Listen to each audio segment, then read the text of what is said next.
नमस्कार विद्यार्थी मित्रांनो, वायसी एज्युकेशन महाराष्ट्र चॅनलमध्ये आपले स्वागत आहे। आज आपण संकलित मूल्यमापन सत्र 2 म्हणजेच द्वितीय सत्र परीक्षा इयत्ता 6वी विषय विज्ञान प्रश्नपत्रिका उत्तरासहित पाहणार आहोत। ही प्रश्नपत्रिका 40 गुणांसाठी आहे। प्रश्न क्रमांक पहिला, त्यातील अ, रिकाम्या जागा भरा, गुण 6। धूमकेतू हे धूळ आणि बर्फ पासून तयार झालेले असतात।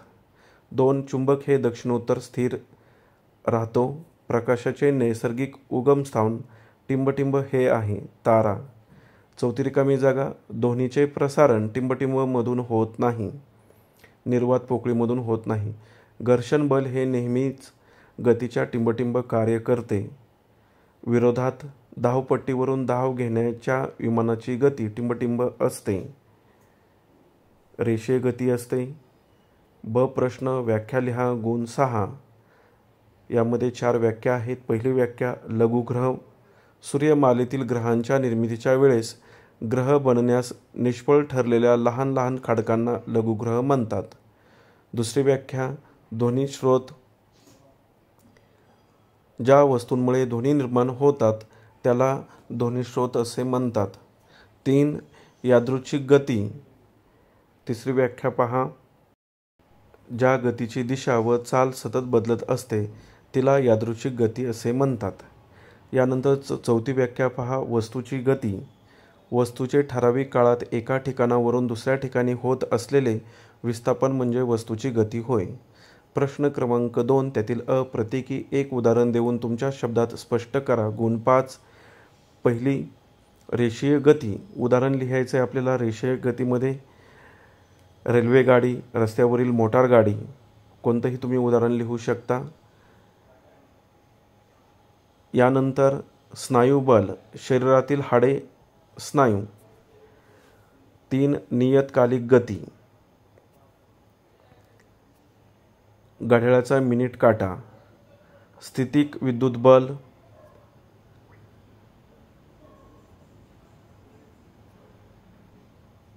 Rubber, plastic, ebonite. 5. चुंबकीय बल। चुंबकीय बलाचं उदाहरण दारावरची बेल। ब, जोड्या लावा, 5 गुण। अ गट, ब गट। अ गटातील पहिला, बैलगाडी ओढणे, स्नायुबल। सूर्यप्रकाश, उष्णता ऊर्जा, आरसा, उलट प्रतिमा, गुरु, वादळी गृह, आकाशगंगा, मंदाकिनी। समोर उत्तरं लिहायची आहेत। प्रश्न क्रमांक 3, उत्तरे लिहा, गुण 5। यंत्राची निगा का राखावी लागते? प्रत्येकी 1 गुण आहे। उत्तर पहा, धूळ बसून खराब झालेल्या भागांमध्ये अधिक घर्षण होते। हवामानाच्या परिणामाने काही भाग गंजतात व असे भाग घासले गेल्याने त्यांची झीज होते, त्यामुळे यंत्राची निगा राखावी। यानंतर दुसरा प्रश्न पहा, ध्वनी प्रदूषण म्हणजे काय? ध्वनी प्रदूषण आवाजामुळे होते, त्याची व्याख्या पहा। ध्वनी प्रदूषण म्हणजे ऐकण्यास त्रासदायक असणारा ध्वनी होय। अतिशय सोपी व्याख्या आहे। 3. दीर्घिकेचे प्रकार कोणते? चक्राकार किंवा सर्पिलाकृती, लंबगोलाकृती, अनियमित आकार। दीर्घिकेचे 3 प्रकार आहेत। चौथा प्रश्न, वजन म्हणजे काय? व्याख्या पहा वजनाची। वस्तूवरील गुरुत्वीय बल म्हणजेच त्या वस्तूचे वजन होय।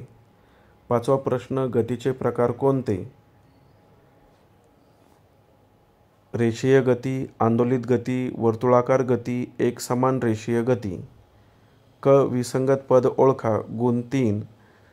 कापड, तवा, रुमाल, धागे। तवा, आंबा, वड, ताड, हरभरा। उत्तर, हरभरा। 4. हरिण, मासा, मानव, वाघ। मासा। प्रश्न क्रमांक 4, फरक स्पष्ट करा, गुण 6। कोणतेही 2। 1. आंदोलित गती, रेषीय गती। 2 कॉलम करून फरक लिहायचा आहे। आंदोलित गती, झोपाळ्याच्या हेलकाव्याला आंदोलित गती म्हणतात। घड्याळाचा फिरणारा लंब, पक्ष्यांच्या पंखांची हालचाल ही आंदोलित गतीची उदाहरणे आहेत। रेषीय गती एकाच रेषेत वस्तूचे विस्थापन होत असेल तर त्या वस्तूची गती रेषीय गती आहे असे आपण म्हणतो. उदाहरणार्थ रेल्वेगाडी, सैनिकांचे संचलन. दुसरा फरक पहा, घर्षण बल आणि गुरुत्वीय बल यांचाही फरक 2 कॉलम करून लिहायचा आहे. प्रत्येकी कमीत कमी 2 मुद्दे लिहायचे आहेत. 2 भिन्न पृष्ठभागांमध्ये घर्षण बल निर्माण होते. घर्षण बलामध्ये लिहा आहे. यानंतर गुरुत्वीय बल हे पृथ्वीच्या पृष्ठभागापासून निर्माण होऊन पृथ्वीच्या प्रत्येक वस्तूवर कार्य करते. उदाहरण तुम्ही लिहू शकता घर्षण बलाचं आणि गुरुत्वीय बलाचं. यानंतर रेषीय गती, यादृच्छिक गती. रेषीय गती एकाच रेषेत वस्तूचे विस्थापन होत असेल तर त्या वस्तूची गती रेषीय गती आहे असे आपण म्हणतो. उदाहरणार्थ रेल्वेगाडी, सैनिकांचे संचलन. यादृच्छिक गती, त्याची व्याख्या पहा.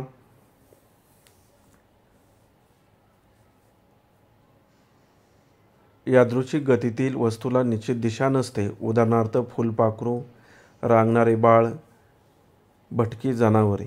पुढील प्रश्न ब. थोडक्यात उत्तरे लिहा. गुण 6. एक विद्युत चुंबक कसा तयार होतो? या प्रश्नाचं आपण उत्तर पाहूया. 6 गुणांसाठी हा प्रश्न आहे. प्रत्येकी 2 गुण आहेत. लोखंडी पदार्थात तांब्याची तार गुंडाळून त्यातून विजेचा प्रवाह सोडला जातो. ज्यावेळी विजेचा प्रवाह जातो त्यावेळी त्यात तात्पुरते चुंबकत्व तयार होते. याप्रमाणे विद्युत चुंबक तयार करतात. दुसरा प्रश्न, ऊर्जेची विविध रूपे कोणती? अतिशय प्रश्न सोपा आहे. तुम्ही अगोदर आठवण्याचा प्रयत्न करा. यांत्रिक ऊर्जा, रासायनिक ऊर्जा, उष्णता, प्रकाश, ध्वनी ऊर्जा ही सर्व ऊर्जेची विविध रूपे आहेत. यानंतर तिसरा प्रश्न पहा. छाया निर्मितीसाठी कोणकोणत्या बाबी आवश्यक असतात? 2 गुणांसाठी हा प्रश्न आहे. या प्रश्नाचं आता आपण उत्तर पाहू. छाया निर्मितीसाठी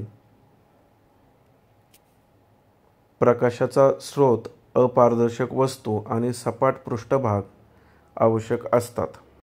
अशा प्रकारे आपण संपूर्ण प्रश्नपत्रिका उत्तरासहित पाहिली आहे. धन्यवाद. जर तुम्हाला हा व्हिडिओ आवडला असल्यास प्लीज लाईक करा, शेअर करा आणि आपल्या चॅनलला सबस्क्राईब करा.